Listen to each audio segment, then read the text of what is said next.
Crefisa oferece Jornal Nacional.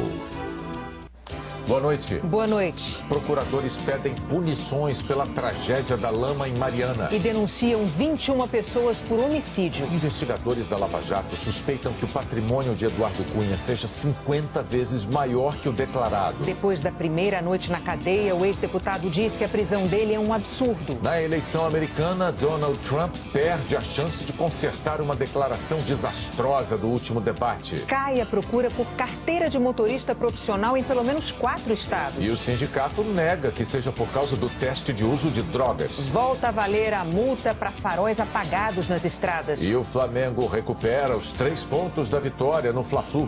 Agora, no Jornal Nacional.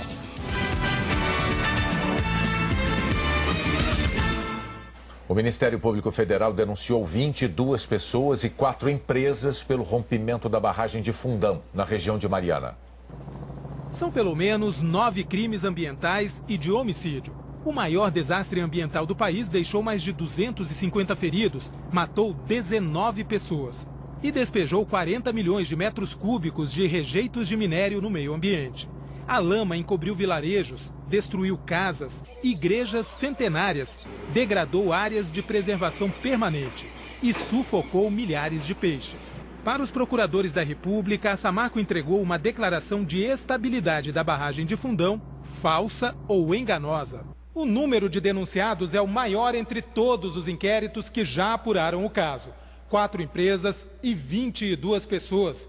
21 foram acusadas de homicídio qualificado com dolo eventual, quando se assume o risco de matar. O Ministério Público Federal incluiu na lista diretores, gerentes, integrantes do Conselho de Administração da mineradora e representantes da Vale e da BHP, donas da Samarco. Atas de reuniões mostram que o Conselho de Administração determinou a Samarco reduzir custos. O gasto com o setor que cuida de problemas de engenharia caiu de 25 milhões de reais em 2012 para 18 milhões em 2015. Este documento de abril do ano passado, 7 meses antes do desastre, mostra que a barragem de Fundão tinha risco de rompimento por liquefação, como se os rejeitos passassem de um estado aparentemente sólido para líquido com o excesso de água. Foi o que aconteceu. E mais, a previsão era de 2 a 20 mortes, com impacto sério de até 20 anos ao meio ambiente. 200 casas seriam atingidas. E os denunciados também sabiam que podia dar prisão para os funcionários. De acordo com a investigação, essas avaliações de risco nunca foram apresentadas aos órgãos fiscalizadores e de licenciamento. Eles dolosamente assumiram o risco da produção dos resultados dos crimes, dos homicídios e dos crimes ambientais. A Vale e a Samarco afirmaram que as empresas não tinham conhecimento prévio de riscos reais na estrutura da barragem e que o Ministério Público desprezou provas e depoimentos neste sentido. As empresas afirmam ainda que mostram que a barragem era fiscalizada regularmente e autoridades e consultores externos atestaram sua estabilidade, que a segurança sempre foi prioridade e que não houve redução de investimentos nesse setor. A BHP afirmou que vai se defender e auxiliar a defesa dos denunciados. E a Vogue BR não quis se pronunciar. A seguir, o resultado de uma declaração desastrosa de Donald Trump no debate de ontem.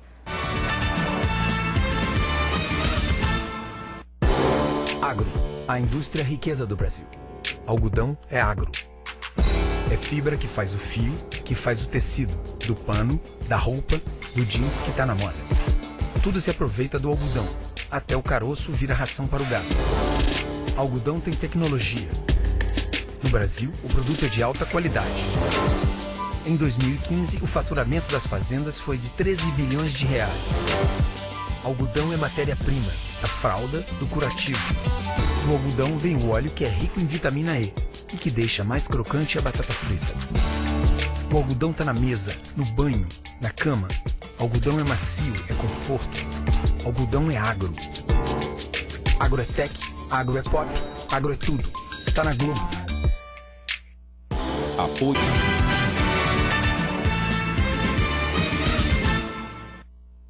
Pesquisas de opinião indicaram vitória de Hillary Clinton no último debate entre os candidatos à presidência dos Estados Unidos. Já o adversário dela deu uma declaração desastrosa e perdeu a chance de diminuir o estrago. Eu vou aceitar o resultado da eleição se eu vencer. Donald Trump disse isso num comício hoje. Todo mundo esperava que ele se desculpasse pela resposta que chocou ontem no debate. Quando questionado pelo moderador se aceitaria o resultado, o candidato disse que não sabia. Repetiu que a mídia é corrupta e que o sistema eleitoral está sendo manipulado. Hillary é culpada de um crime muito sério e não poderia nem estar concorrendo à presidência. Para mim, há manipulação, disse Trump, se referindo ao uso de um e-mail pessoal quando a adversária era secretária de Estado. O jornalista Chris Wallace ainda tentou explicar a Trump um dos pilares da democracia americana. O candidato derrotado reconhece a vitória do oponente e assim o país sai do processo eleitoral unido. Mas Trump não cedeu. Vou manter o suspense. Toda vez que Donald acha que as coisas não estão andando da forma como ele gostaria, ele diz que há manipulação. O FBI investigou os meus e-mails por 1 ano e concluiu que não houve crime, afirmou Hillary. Ele está denegrindo e enfraquecendo a nossa democracia. Essa declaração de Donald Trump foi a mais polêmica do debate aqui em Las Vegas. Ele fala como se já buscasse uma justificativa para uma eventual derrota. Hillary Clinton aparece na frente na maioria das pesquisas, com chance de vitória, inclusive em estados que são tradicionalmente redutos republicanos. O objetivo dele nesse debate era reconquistar pelo menos uma parte do eleitorado do partido. Por isso, Trump defendeu logo de cara temas importantes para os republicanos.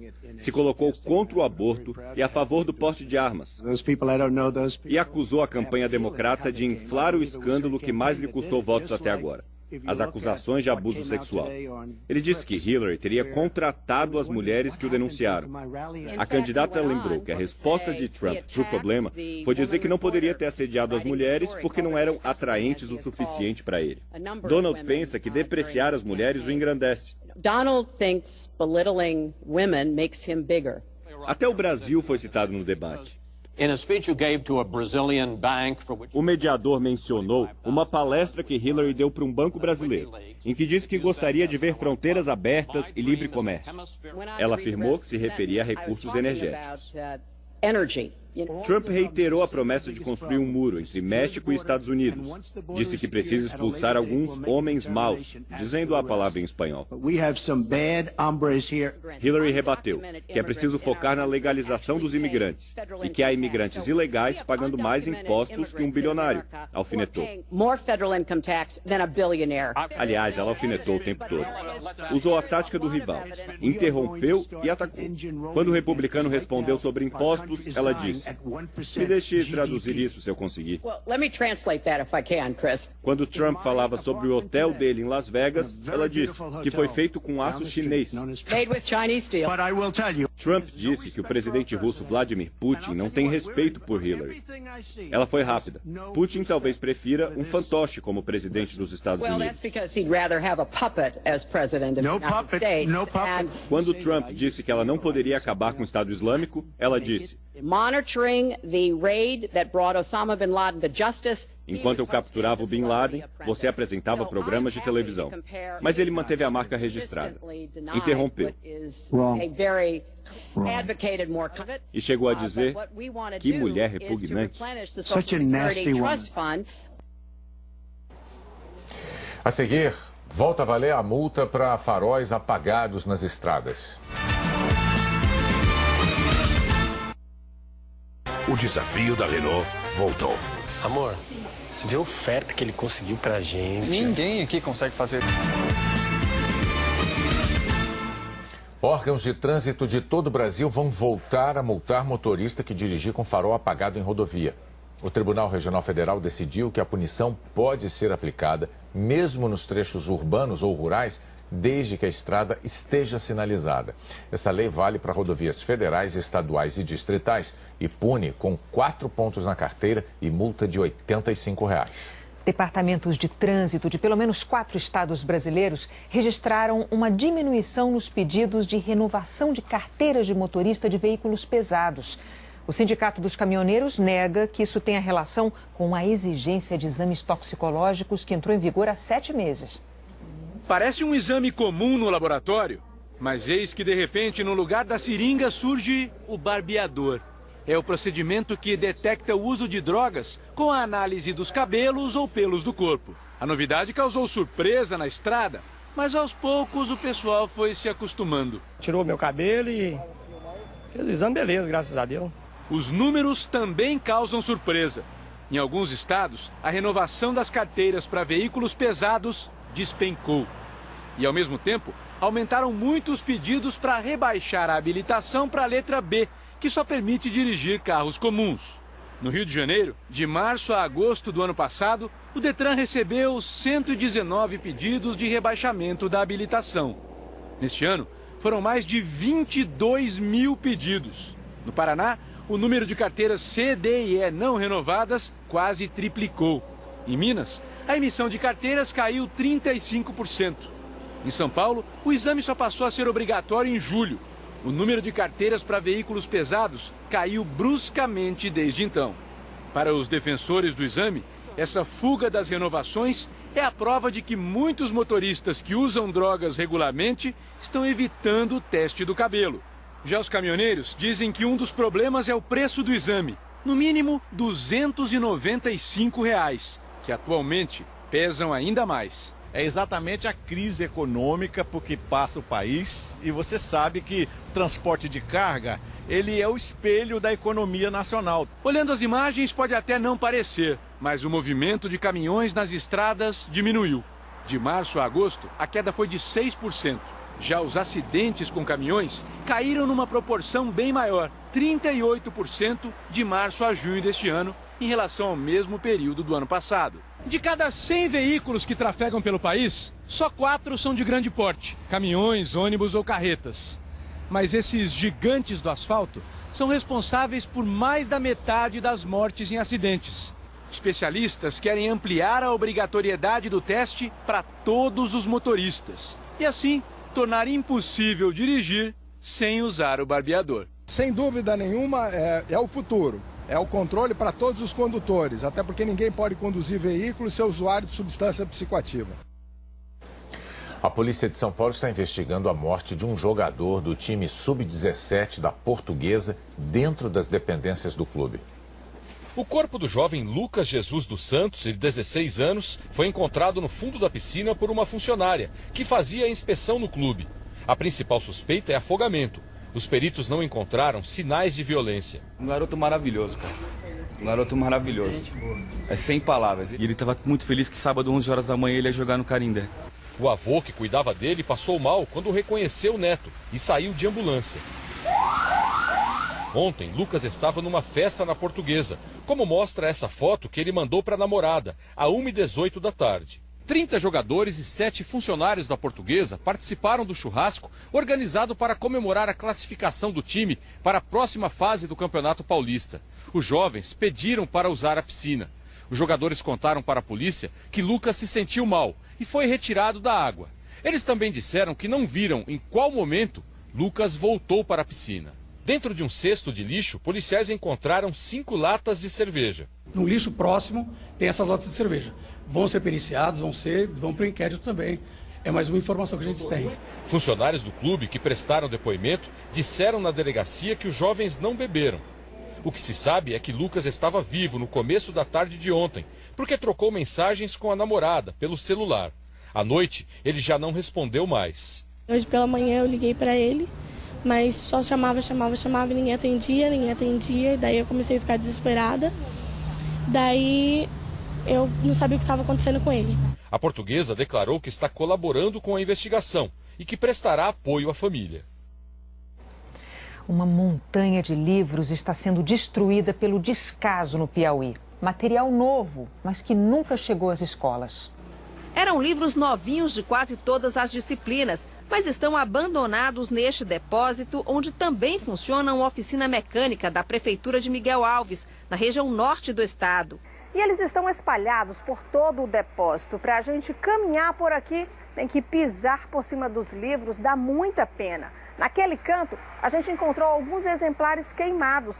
E no banheiro, livros estão sendo usados como papel higiênico. O material faz parte do Programa Nacional do Livro Didático e deveria ter sido distribuído e usado para a educação de jovens e adultos e também de estudantes com distorção de série e idade. O secretário municipal de Educação disse que quando assumiu em 2014, já encontrou os livros abandonados e que considerou que estavam defasados. Os livros não são novos, os primeiros livros estão aí aguardando doação, são livros em desuso. Portanto, a Prefeitura tomou as providências que é fazer um processo licitatório para que seja destinado para a instituição, por exemplo, que trabalhe sem fins lucrativos, para fazer reciclagem. O desperdício de milhares de livros numa comunidade onde quase 40% da população é analfabeta provoca indignação em quem estuda ou ensina. Desperdício de conhecimento, porque livro é conhecimento. Então, se o aluno tem oportunidade de conhecimento, para que deixar estragar ou ficar guardado? Rasgar um livro está rasgando uma história, o dinheiro do próprio aluno. O Ministério da Educação declarou que quando uma rede de ensino adere ao Programa Nacional do Livro Didático, o uso do material é obrigatório e que as secretarias estaduais e municipais são responsáveis pela distribuição. A sonda europeia Schiaparelli parou de emitir sinais depois de pousar ontem em Marte. A descida até a superfície do planeta levou 6 minutos, mas aqui na Terra os cientistas perderam o sinal antes de a sonda tocar o solo. Por isso, eles não sabem se o pouso foi suave ou se ela caiu e se despedaçou. A Agência Espacial Europeia lançou a sonda há 7 meses para buscar possíveis sinais de vida em Marte. A seguir, o anel de R$800 mil que a mulher do ex-governador Sérgio Cabral ganhou do dono de uma empreiteira. A Força-Tarefa da Lava Jato suspeita que o patrimônio de Eduardo Cunha seja 53 vezes maior do que o declarado por ele ao imposto de renda.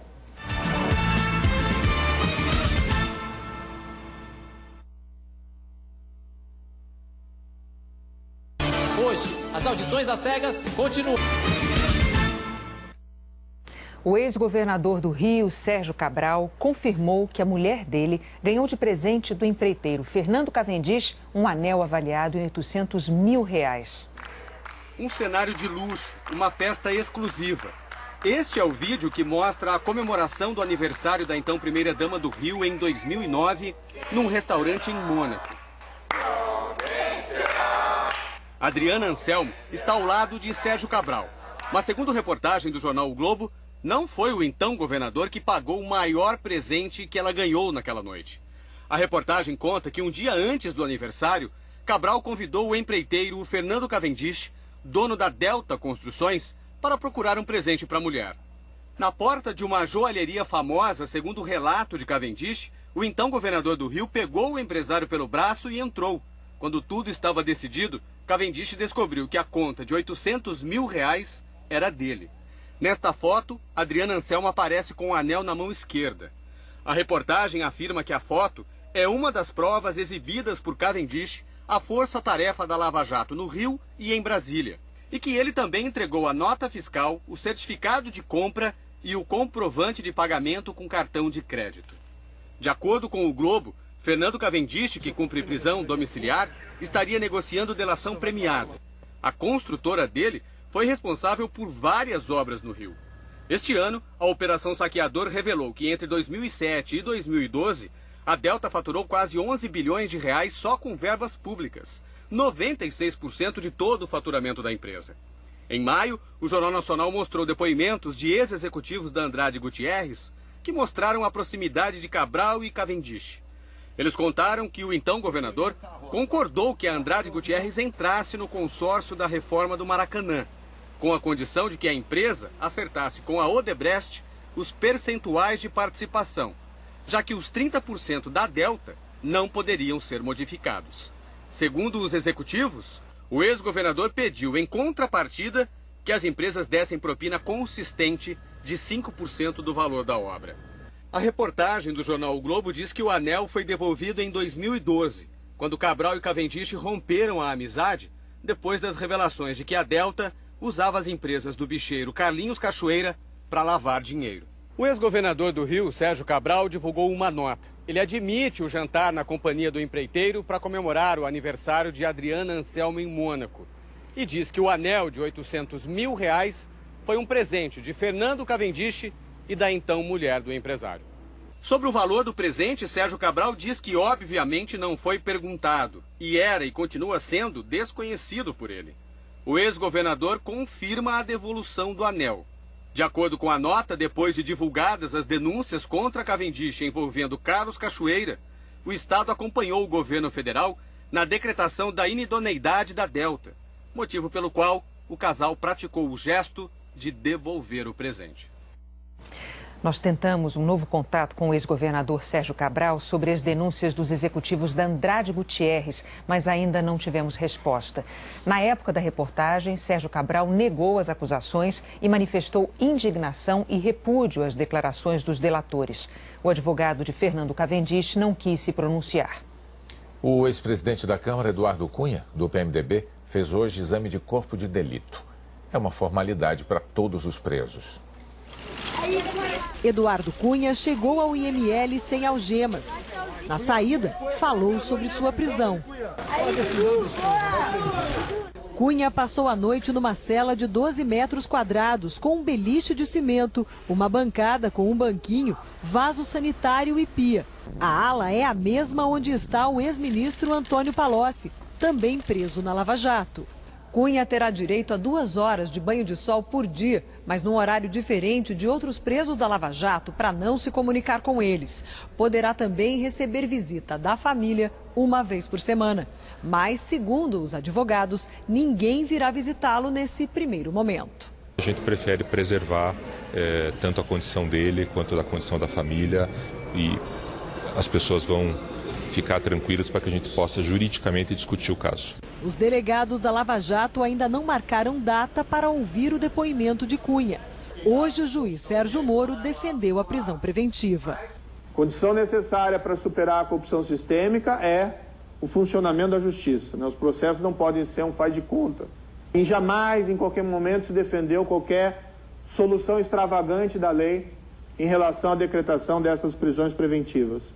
Sempre têm sido decretadas quando tem os seus pressupostos, que é uma boa prova de autoria e materialidade, e os seus fundamentos, um risco à instrução, um risco à aplicação da lei penal ou um risco à ordem pública, especialmente vinculado à reiteração deletiva. A Força-Tarefa da Lava Jato suspeita que o patrimônio de Eduardo Cunha seja 53 vezes maior que o declarado por ele ao imposto de renda. Os procuradores se basearam nas informações do Ministério Público da Suíça. Ao abrir uma conta bancária lá, em 2007, Cunha declarou patrimônio de 20 milhões de dólares. Naquele mesmo ano, aqui no Brasil, Eduardo Cunha informou à Receita Federal que tinha R$1.200.000. Para justificar a prisão, os procuradores listaram uma série de indícios que, segundo eles, mostram como o ex-presidente da Câmara obtinha vantagens indevidas em cargos públicos. O ex-presidente da Câmara, Eduardo Cunha, está preso acusado de receber propina de $1,5 milhão na compra de um campo de petróleo pela Petrobras em Benin, na África. Mas no pedido de prisão, os procuradores da Lava Jato disseram que encontraram também depósitos suspeitos que podem não estar relacionados à Petrobras. Os depósitos são em empresas da família Cunha. Uma delas, a Jesus.com, recebeu R$2.800.000 de empresas ligadas ao grupo econômico Constantino, que comanda a Gol Linhas Aéreas e diversas empresas de ônibus. Outra empresa, em nome dos filhos de Cunha, a GDAV, recebeu R$1 milhão por ordem do Grupo Constantino. Segundo os procuradores, nada prova que esses depósitos sejam pagamento de algum tipo de serviço, o que, segundo eles, levanta a suspeita de que Cunha estivesse recebendo dinheiro em troca de favorecimento de empresas de ônibus enquanto era presidente da Câmara. O documento mostra que ele criou uma comissão na Câmara para analisar a possibilidade de isentá-las do pagamento de um imposto. Os procuradores da Lava Jato afirmam que Eduardo Cunha tem $13 milhões em contas ainda não identificadas no exterior. Eles chegaram a esse valor pela análise da movimentação financeira dele e da família e identificaram também o que consideram ser mecanismos de proteção de Cunha para tentar driblar eventuais investigações. Em 2008, por exemplo, ele abriu uma conta na Suíça e indicou uma caixa postal nos Estados Unidos como endereço de correspondência. Segundo os investigadores, a justificativa foi que os correios no Brasil não são confiáveis. Em outra tentativa de driblar as autoridades, 8 carros usados pelas empresas e pela família de Cunha, cujos valores somados ultrapassam R$1.300.000, foram registrados em nome de Lúcio Bolonha Funaro, que, segundo os procuradores, era o operador de propinas de Eduardo Cunha no Brasil. O dinheiro dos crimes contra a administração pública, de acordo com as investigações, serviu também para bancar o casamento de luxo da filha de Cunha, Daniele, em 2011. A recepção foi no Copacabana Palace, hotel de luxo no Rio de Janeiro. Apenas uma das notas fiscais mostra o pagamento de mais de R$131 mil. A Receita Federal descobriu que a maioria dos pagamentos foi feita em depósitos em dinheiro, de forma fracionada e sem a identificação de quem pagou. Ao mandar prender o ex-deputado, o juiz Sérgio Moro afirmou que, mesmo depois de perder o mandato, ele continuou exercendo poder no meio político. Segundo os investigadores, Cunha ainda mantém influência sobre seus correligionários, tendo participado de indicações de cargos políticos no governo Temer. Com base nestes argumentos, Moro considerou que Cunha poderia intimidar testemunhas, atrapalhar as investigações e até fugir do Brasil. A defesa de Eduardo Cunha e da família dele não quis se manifestar. A assessoria do Grupo Constantino divulgou uma nota em que diz que o Grupo Comporte, que é um dos braços do Grupo Constantino, está colaborando com as autoridades para esclarecer os fatos. A Gol declarou que está fazendo uma auditoria interna desde que a Receita Federal pediu esclarecimentos sobre investimentos publicitários da empresa e que também está colaborando com as autoridades. Nós não conseguimos contato com Lúcio Bolonha Funaro. O Palácio do Planalto não quis se manifestar. Por ordem do ministro Ricardo Lewandowski do Supremo Tribunal Federal, vai para a Justiça Federal do Rio Grande do Norte o inquérito sobre o deputado cassado Eduardo Cunha, o ex-deputado Henrique Eduardo Alves, também do PMDB, e o empresário Léo Pinheiro, da OAS.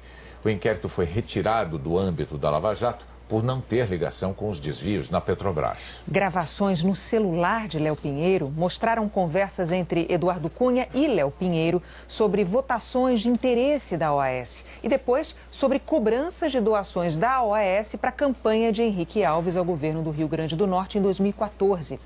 Henrique Alves e Eduardo Cunha são investigados por corrupção passiva e lavagem de dinheiro. Léo Pinheiro por corrupção ativa e lavagem de dinheiro. A defesa de Eduardo Cunha negou as suspeitas e disse que o ex-deputado está à disposição para prestar esclarecimento ao longo das investigações. O ex-deputado Henrique Alves declarou que os valores recebidos na campanha dele foram oficiais, que as prestações de contas estão disponíveis no TSE e que também está à disposição da Justiça para esclarecimentos. A defesa de Léo Pinheiro não quis se manifestar.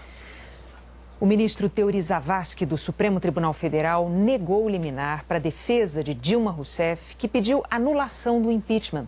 O ministro não viu motivos para conceder a liminar, mas pediu novas informações ao Senado sobre o julgamento. O caso vai ser julgado pelo plenário do Supremo. A defesa da ex-presidente declarou que espera que a ação seja julgada na maior brevidade possível. A seguir, o tempo de colheita que abre milhares de vagas de trabalho no Ceará.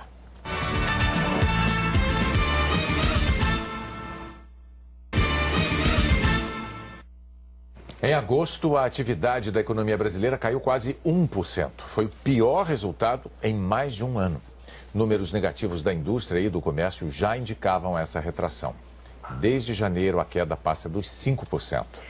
Nesse período do ano em que legiões de desempregados costumam procurar trabalho temporário no comércio e na indústria, a colheita de frutas no Ceará abre milhares de oportunidades no campo. O cenário é bem diferente do que o Jameson está acostumado. A atividade também. Ele normalmente faz bico vendendo salgado no interior do Rio Grande do Norte.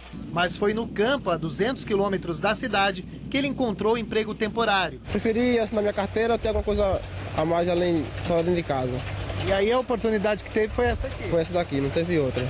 Também é o único trabalho que seu Mauri consegue aos 65 anos. Ele é contratado para este emprego temporário entre os meses de agosto e março a cada safra de melão e melancia, há 12 anos. Se não fosse esse aqui, o emprego temporário... Eu não sei, eu acho que eu estava no sul, no Goiás, no meio do mundo, né? Para o Instituto de Desenvolvimento do Trabalho, os empregos temporários evitam a perda de mão de obra no campo, principalmente em estados como o Ceará, que enfrenta 5 anos seguidos de seca e perdeu 28 mil vagas de empregos formais este ano. Você acaba favorecendo aquelas pessoas de baixa escolaridade, que moram no interior, que não tem uma outra oportunidade, e evita até essas pessoas estarem migrando para os grandes centros, que é o que acontece muito no período de grande desemprego. É a valorização das frutas brasileiras lá fora que mantém o mercado aquecido e as vagas de emprego.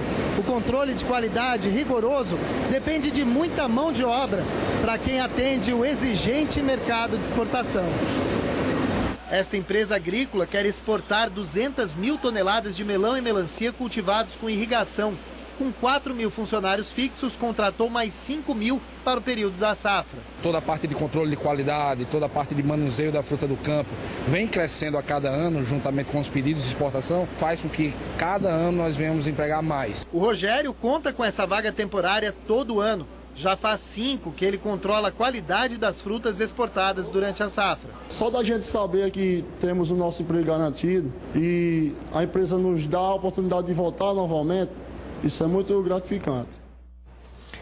A Justiça condenou o Estado de São Paulo a pagar uma indenização de 8 milhões de reais pela violência dos policiais militares durante manifestações de 2013. A Procuradoria-Geral do Estado vai recorrer. A Justiça também limitou o uso de armas de fogo, balas de borracha e gás lacrimogênio em manifestações que se tornem violentas e apenas nelas, e determinou a identificação dos policiais na farda.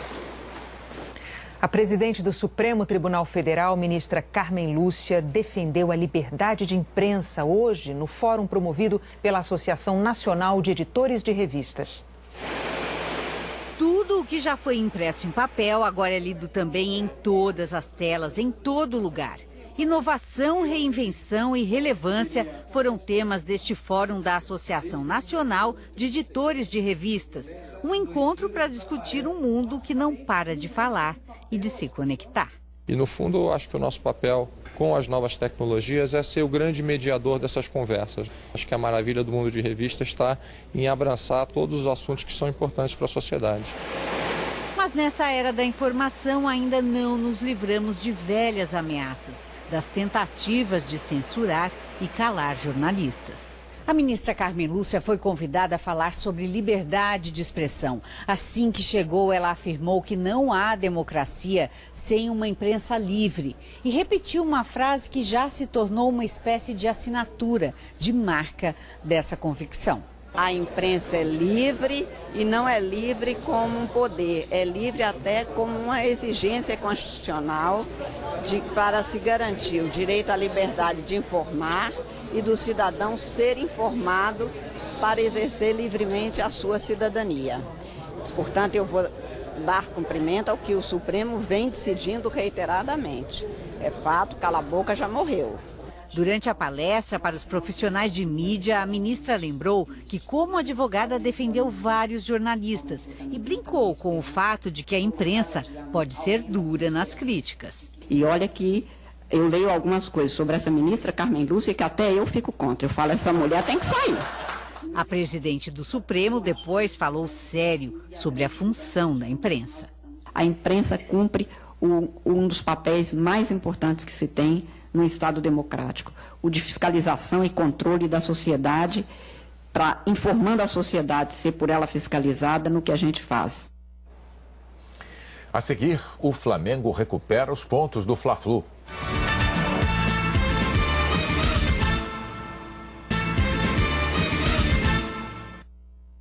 Subiu para 5 o número de mortos nos temporais dessa semana na região sul.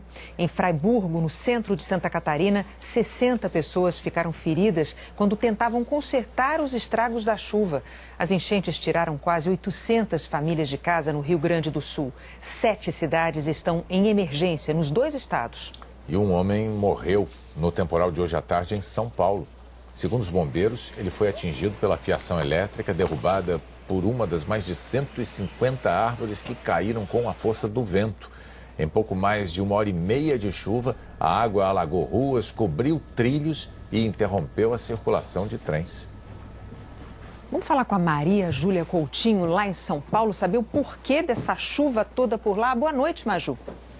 Oi, Renata, boa noite para você, para o Bonner e para todos. Olha, o sistema que estava deixando a chuva enclausurada, presa lá no sul, foi perdendo força. Vamos uma breve retrospectiva dessa semana conturbada na meteorologia. Olha, entre domingo e terça, o Rio Grande do Sul e Santa Catarina estiveram aí na mira da chuvona, por causa de 2 sistemas de baixa pressão e dos ventos úmidos e quentes que vinham da Amazônia. Agora, um sistema de alta pressão em níveis médios estava deixando a chuva bloqueada lá no sul. Esse sistema perdeu força hoje, a baixa pressão se deslocou para o oceano, deu origem a uma frente fria e hoje o mundo desabou aqui no sudeste, inclusive na capital paulista, e ainda tem condições de chuva forte em São Paulo até o começo da madrugada, viu? Amanhã, a alta pressão aqui, olha, vai deixar o tempo firme lá no Rio Grande do Sul, mas com muita nebulosidade no leste do estado e em Santa Catarina, e com um pouco de chuva no Paraná, como em Curitiba, onde a máxima vai ser de 23 graus e dia chuvoso. O calor deve começar a perder força também aqui em São Paulo. Olha só, hoje a máxima foi de 34,1. Amanhã vai ser de 26 e detalhe, a mínima vai ser registrada à noite, 18 graus. Sábado a máxima cai para 23 aqui em São Paulo. No Rio, depois dos 37,7 de hoje, amanhã queda para 31, 20 de mínima também à noite lá no Rio de Janeiro e 29 de máxima no sábado. E Renata, no decorrer da sexta, tanto no Rio como aqui em São Paulo, o dia deve ficar chuvoso. E qual é a previsão para as outras regiões, Maju? Vamos lá, deixa eu começar pelo centro-oeste. Mato Grosso do Sul, Goiás, Mato Grosso, tem tudo para ter chuva forte com rajadas e raios até o começo dessa madrugada. Isso vale também lá para a região norte, para o Tocantins. Agora, no Nordeste, continua aquele tempo dividido. Aqui nessa faixa leste, tempo firme e no interior pode chover. É que aquele vórtice ciclônico que eu mostrei ontem aqui continua atuando na região. Olha só quantas nuvens carregadas lá e o que tempo seco aqui. Natal, por exemplo, está na área de tempo seco, 31 graus de máxima amanhã por lá. Manaus e Brasília estão na área aí onde rola aquela combinação, Renata, de calor e umidade que provoca pancadas rápidas, principalmente à tarde. Obrigada, Maju. Até amanhã. Até amanhã. Tchau, tchau. Bonner. O Superior Tribunal de Justiça Desportiva não vai mais julgar o pedido de anulação do clássico entre Flamengo e Fluminense. O tricolor alegava que houve interferência externa na arbitragem e pretendia usar como uma das provas a reportagem do Esporte Espetacular do último domingo, que apresentou a leitura labial do inspetor de arbitragem daquele jogo. Mas, segundo o STJD, não há provas suficientes para levar esse caso a julgamento. E assim, o Flamengo recupera os 3 pontos da vitória e volta a ficar a 4 pontos do Palmeiras, que lidera o campeonato. Depois de Ed Night, tem o Jornal da Globo. Boa noite. Boa noite. Até amanhã.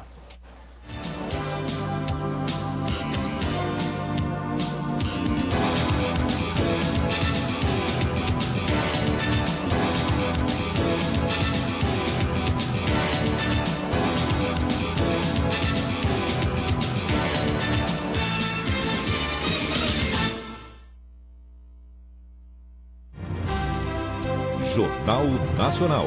Oferecimento Crefisa. Acabe com as contas. Tenha dinheiro rápido na sua mão. Simplifica. Vem pra Crefisa.